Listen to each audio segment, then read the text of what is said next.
आपण पाहत आहात सत्यदर्शन न्यूज। साताऱ्यातून शरद पवार यांनी निवडणूक लढवण्याचा कार्यकर्त्यांचा आग्रह। साताऱ्याचे विद्यमान खासदार श्रीनिवास पाटील हे सातारा लोकसभा मतदारसंघातून निवडणूक लढविणार नसल्याची चर्चा आज शुक्रवार राष्ट्रवादी काँग्रेस शरदचंद्र पवार गटातील कार्यकर्त्यांमध्ये सुरू आहे। प्रकृतीच्या कारणामुळे खासदार श्रीनिवास पाटील हे निवडणूक लढविणार नाहीत असे त्यांनी खुद्द ज्येष्ठ नेते शरद पवार यांना देखील सांगितल्याचे राष्ट्रवादीच्या कार्यकर्त्यांनी सांगितले।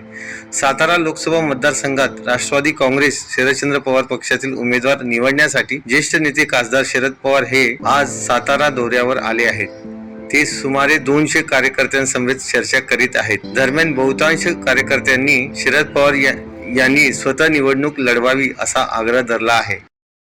कार्यकर्त्यांची जी भावना आहे, या ठिकाणी आम्ही वाई विधानसभेतील सर्व सहकार्यांनी आदरणीय साहेब हेच उमेदवार असावेत अशी आम्ही मागणी केलेली आहे। कारण हा सातारा जिल्हा साहेबांवर प्रेम करणारा जिल्हा आहे, साहेबांना मानणारा जिल्हा आहे आणि एकदा तरी साहेबांच्याकडून या जिल्ह्याचं नेतृत्व व्हावं, प्रतिनिधित्व व्हावं, ही सगळ्या कार्यकर्त्यांची भावना आज आम्ही साहेबांच्याकडे मांडलेली आहे।